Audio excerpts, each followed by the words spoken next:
Hi, today we're going to run through doing a quick 10-minute audit. Hopefully I stick to 10 minutes, using our Hedgehog dashboard. So, our new website has plenty of resources for you. So jumping to that resources tab, so you can see here, we've got an abundance of things. So if you should ever want to come back to any of our dashboards, they live under tools.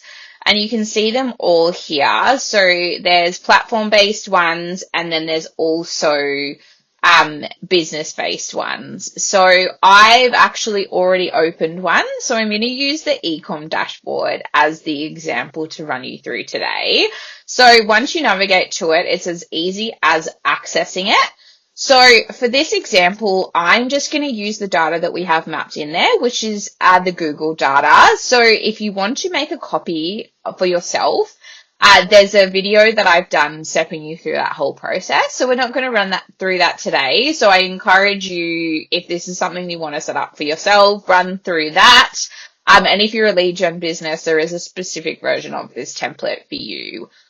Okay, perfect. Let's dive in. So the dashboard has a date parameter, so you can look at whatever date you see fit. So it defaults to the previous month. So today, the day of recording, I'm in February, which means it's defaulting to the previous month, which is January. But you can easily click on this and go back further. So I'm actually going to go back to like February last year, just so hopefully there's a little bit more data in there for us to look at. Awesome. So once you do that, it will basically reset everything. So it's split into the three Google platforms. So Google Analytics, Google Search Console, and Google Ads. So because we are using the Google data for this example dashboard, obviously we are at the mercy of Google for what we are allowed to see. So you might notice that the Google Ads data is completely blank. Rest assured, when you map it to your own Google Ads account, that will not be the case. They will show data. So we won't touch too much on Google Ads today. We'll focus on looking for the metrics for success in Google and in Google Search Console. So you can see here there is a summary page. So basically this gives you a really top level view on what's going on across your website. And then there's comparison data between the previous period. So if you're looking at a month, it'll be versus a month before. And then previous year, which obviously, as the name suggests, is the exact same time frame the year before. And then it's also color coded, because who doesn't love a color code? So green means good, red means bad. There is a couple of exceptions for Google Search Console. When we jump into there, I will explain that in more detail. So you can see here, the Google data is looking very healthy. Everything is in green except conversion rate. So what that means is the conversion rate has dropped a little bit compared to the February of the previous period. That's what we're looking at here. And if the previous year, if the data is not mapped, so obviously GA4, it's a fairly new thing. So depending on the time frame that you're looking at, if the year data is missing, it's because it's simply not in the platform. And then looking at Google Search Console, it is a little bit different to Google Analytics. So it is based on impressions and clicks. So impressions meaning how many times your search terms have come up in Google, and then clicks, obviously how many times people have then clicked through based on those search terms. So you can see here a little bit of a mixed bag for Google in terms of Search Console data. With this, the summary page looks at month on month, whereas we tend to look at 3 months for Google Search, because Google Search is not as quicker as uptick as everything else. So up the top, it's broken into the 3 different categories for Google. So we're going to focus mainly on Google Analytics today. So we're in the ecom dashboard. So ecom performance is our kind of penultimate.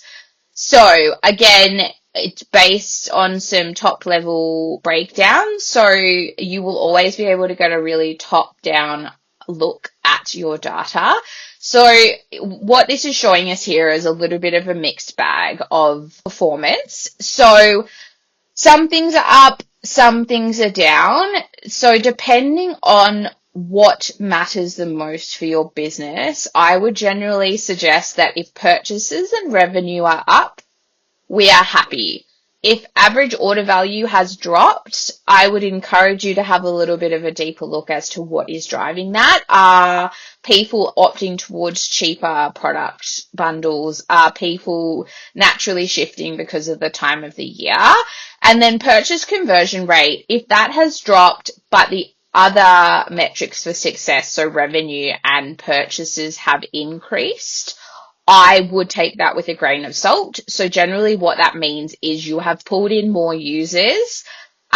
So it has slightly skewed this conversion rate. So then from there, you can also have a look. So with average order value, if you kind of wanted to delve into what was going on with that, you could have a look at product by product and just see what's dropped, what's increased, and then based on the price point of those items, you should have a fairly clear idea of what's going on with your average order value.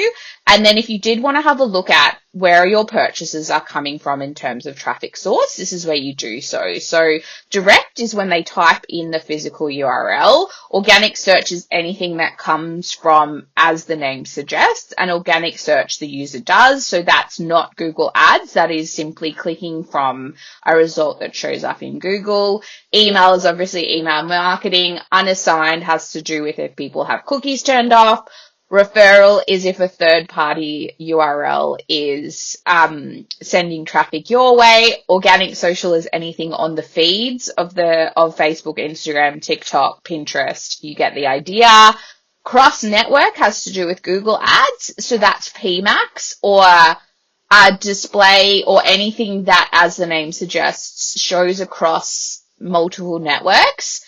Then display is specifically display ads on Google. Organic shopping, again, much like organic search, is those organic shopping listings that show up when you search for products on Google. I could keep going, but I feel like the rest of these are pretty self-explanatory. And then if you are a physically located e-com business and you tend to get your customers more from one country than the other, or one state than the other, you can also have a look at how that's trending across the board. So Google's obviously a US-based business, so you can see here the majority of what is happening in there has to do with city locations. So then looking at a kind of higher level than just purchases, we jump into the traffic details. So this is what I was talking about before as to why the conversion rate is not always as big a concern. So you can see here there's been an almost 60% increase in users. So naturally that's always going to have an effect on all of the rate data that's across there. So you can see as well engagement rate. It simply can't keep up with the amount of users the site's now pulling in. So also looking at these comparison statistics, anything that's under 10%, we class as stable. So 10% increase, 10% decrease, that is a stable statistic. So even though this is in red, it is a stable statistic. And then anything above 25% is a significant increase or decrease. And then anything that's obviously getting towards the triple figures is absolutely great. Like, as long as it's an increase, obviously a decrease of that amount is terribly troubling and needs a little bit more of a deep dive into that. So then jumping here, you can see that then it's broken down very similarly to the other pages. So you can have a look at what URLs are bringing in your heavy hitting traffic. Then also very similarly to the conversions, this shows you a breakdown of what platforms are bringing in your traffic. Now, this might look different to what's converting for you. So this might be in a slightly different order. So you could be pulling in more traffic for organic social, but not converting as much. So I encourage you to compare this table with the conversion table and see if there's anything untapped in this where we're pulling in quite a lot of traffic but not necessarily converting as highly as the other platforms. And then again, much like conversion, you can see the breakdown in traffic by location. So I've just ticked over 10 minutes, so I'm going to very quickly kind of spin through this very last page in Google Analytics.